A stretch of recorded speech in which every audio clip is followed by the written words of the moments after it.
Ya, kembali di Apa Kabar Indonesia Malam dan kembali saya akan bertanya kepada Pak Indra Perwira. Pak, sebenarnya secara hukum tata negara 51 pegawai yang diberhentikan ini ada langkah banding yang bisa diambil mengingat mereka pertama pengalih statusan fungsi saja sudah dikritik.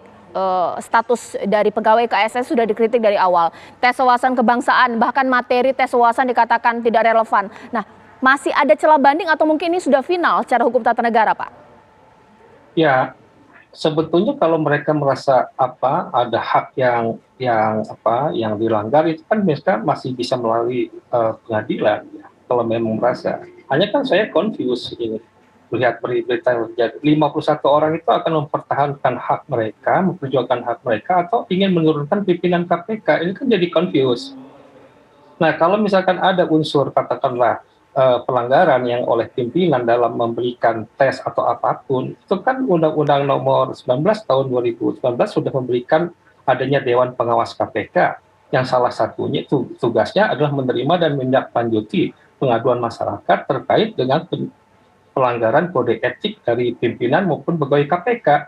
Nah, memang undang-undang itu tidak ada kelemahan, antara lain tidak memberikan kewenangan dari Dewan Pengawas KPK, apakah bisa memberikan sanksi. Tapi kan dia berkewajiban untuk melaporkan itu secara reguler kepada Presiden, sehingga pada akhirnya instansi terakhir yang menentukan adalah Presiden. Itu kalau memang ada katakanlah pelanggaran dari kode etik. Nah, maka tapi larinya ke Kapolri kan jadi juga aneh juga itu saya lihat itu. Jadi ini bolanya menjadi liar, bukan lagi soal hak mereka. Kalau hak mereka silahkan saja, misalkan mereka menggugat ke PT UN atau malah ke pengadilan negeri pun bisa. Oke, bagaimana Pak Suparji melihatnya? Bisa kemudian ini digugat, Pak? Ya, saya kira bisa. Mereka punya hak dan dalam konteks etik, misalnya kalau ada dugaan pelanggaran etik, saya setuju Pak Indra tadi melalui Dewan Pengawas. Pada sisi yang lain, kalau memang surat keputusan dari pimpinan KPK tadi itu mengandung unsur yang bertentangan dengan peraturan perundang-undangan dan asas umum pemerintahan yang baik dan kemudian merugikan 51 pegawai KPK, itu dapat digugat melalui Pengadilan Tata Usaha Negara, di mana surat keputusan tadi sah jadi objek karena penal individual dan konkret. Pada sisi yang lain dalam konteks perdataan bisa saja melakukan satu upaya hukum dalam rangka misalnya berdasarkan pasal 1365 KUH Perdata melakukan perbuatan melawan hukum. Disitulah kemudian akan ditunjukkan unsur-unsur apakah ada perbuatan dari pimpinan KPK yang melawan hukum, ada kerugian yang menyebabkan misalnya di maksud pegawai dan kemudian ada hubungan kausalitas antara kesalahan dan perbuatan tadi itu. Itulah jalur mekanisme yang dapat ditempuh. Jadi semuanya disikap secara proporsional, harus sesuai dengan konteksnya. Dalam ini adalah mengembalikan haknya atau membela hak-haknya, tidak dalam proses misalnya kembangkan kepada hal-hal yang tidak sesuai dengan persoalan utamanya, misalnya soal pergantian pimpinan KPK dan sebagainya. Tapi semuanya kembali pada sesuatu yang proporsional. Ditentukan tentang apa solusinya sesuai mekanisme hukum yang berlaku. Baik, Pak Indra, ini kan begitu semacam bola liar ya, bahkan ada permintaan untuk praktek dibuka kemudian isi tes dari tes wawasan kebangsaan. Menurut Pak Indra sendiri, sebenarnya tes wawasan kebangsaan ini relevan tidak sih Pak? Untuk KPK sendiri? Ya, relevan dong. Yang namanya ASN itu mesti punya 4 kompetensi minimal. Kompetensi pemerintahan, kompetensi manajerial, kompetensi teknis, dalam hal ini soal seluk-beluk penyidikan pemberantasan korupsi, dan kompetensi sosial budaya. Jadi di situ wawasan kebangsaan itu meliputi 4 kompetensi itu. Pertanyaannya bisa aneh-aneh memang, tetapi sebetulnya bukan pertanyaannya.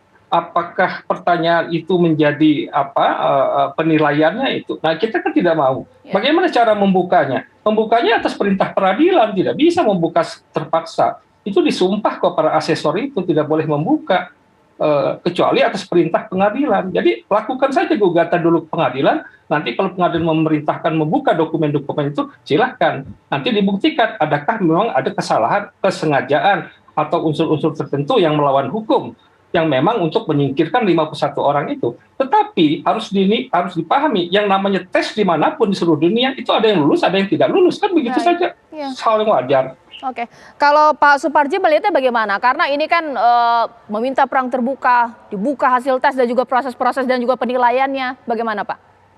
Ya, saya kira itu kemudian menjadi melebar kemana-mana. Artinya tidak fokus pada pangkal persoalannya. Bahwa dalam peraturan Kepala Komisi Pemberantasan Korupsi, salah satu syarat memang harus setia dan patuh kepada ideologi, pada konstitusi, dan kemudian pada pemerintahan yang sah. Saya kira itu adalah bagian dari wawasan kebangsaan tadi itu. Kalau kemudian akhirnya siapa yang membuat soal, terus kemudian kemana-mana, saya kira itu bukan penyelesaiannya. Karena konteksnya adalah sekarang menjelaskan atau kemudian mendudukkan persoalannya apa sebetulnya yang menyebabkan mereka menjadi zona merah. Dan kemudian yang kedua yang lebih penting lagi adalah tentang apa yang disampaikan oleh Presiden dibina. Nah, inilah yang sebetulnya apa membinanya gitu. Jadi setelah tes wawasan kebangsaan kan kemudian ada berbagai macam polemik, terus kemudian muncul pernyataan Presiden, terus kemudian ada sebuah istilah dibina. Nah, di sini sebetulnya kesempatan untuk melakukan pembinaan tadi itu. Dan ini menjadi jalan untuk menemukan solusi. Apakah kemudian harus menjadi PNS atau kemudian menjadi pegawai kontrak tadi itu. Jadi tidak perlu melebar, perang terbuka, perang dingin, dan sebagainya itu. Oke, kalaulah dulu muara kritik ini Pak Indra kepada KPK sendiri, pimpinan KPK sendiri, sekarang kepada Ketua BKN sendiri atau pimpinan BKN ini sendiri, sebenarnya yang dilakukan BKN dan juga pimpinan KPK sudah sesuai dengan kaidah hukum yang berlaku, mengingat Presiden Jokowi mengatakan bahwa tidak lulus TWK ini tidak serta berujung kepada pemecatan, tapi kemudian 51 pegawai ini pada akhirnya diberhentikan. Ini bagaimana, Pak? Ya, kadang-kadang kan dalam istilah ASN tadi, karena syaratnya itu kan setia pada Pancasila, Undang-Undang Dasar, dan pemerintahan yang sah.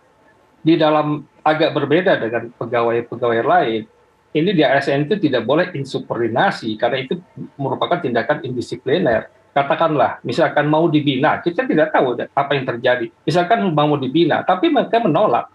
Dan itu kan insubordinasi, berarti pelanggaran disiplin, berarti nggak bisa dibina lagi.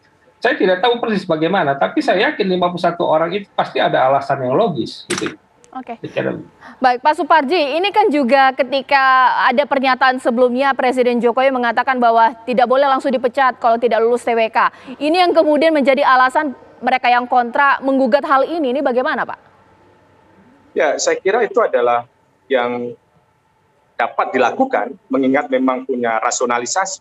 Pertama adalah berdasarkan pernyataan Presiden dan kemudian berdasarkan Undang-Undang KPK, di mana ada beberapa alasan pegawai KPK itu diberhentikan. Dan salah satu yang perlu jadi perhatian adalah apakah ada sebuah sebab untuk tidak menjadi pegawai KPK itu karena itu tidak lolos tes wawasan kebangsaan. Ini kemudian kita perlu rujuk secara clear tentang status kepegawaian KPK tadi itu. Beda dengan status misalnya ASN tadi itu.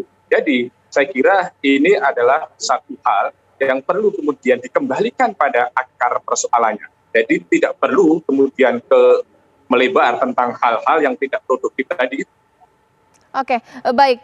Kemudian sebagai simpulan di dialog ini, terakhir saya ingin ke Pak Indra Perwira. Sebenarnya tes wawasan kebangsaan, pengalih statusan dari pegawai menjadi ASN, apakah secara hukum ini berujung kepada pelemahan KPK sebagai lembaga? Bagaimana Pak Indra? Wah, itu nggak ada urusan itu.